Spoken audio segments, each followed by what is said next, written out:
temporary freeze. All this after state lawmakers passed legislation over the weekend, all in the wake of the wicked weather that paralyzed the state. Power plants to be weatherized, the ERCOT board to be picked by politicians, while electric power and gas companies get billions in ratepayer-backed bonds and loans. And that has many asking the question, will there be a ratepayer ripoff? Should this have ever happened in the first place?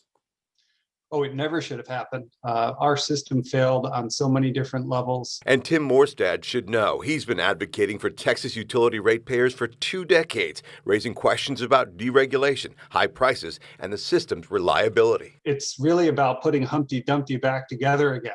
And we did that on some fronts, but we also missed. We left some stuff on the table. Who is going to pay to put Humpty Dumpty back together? The ratepayers are. At the end of the day, there's going to be increased costs, and they're going to flow through to ratepayers one way or another. In all, he says, $3 to $5 billion for electricity, upwards of $10 billion, he says, for natural gas. So how much does that mean for you? For residential customers, it could be several dollars per month.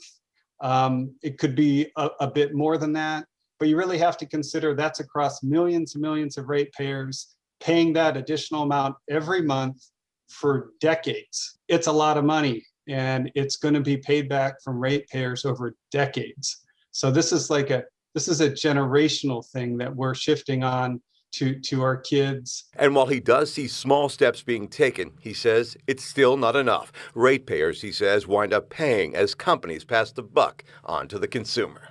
They didn't create the system that failed us. So asking ratepayers to step up and to open their pocketbooks to prop up the system that failed us is a real slap in the face.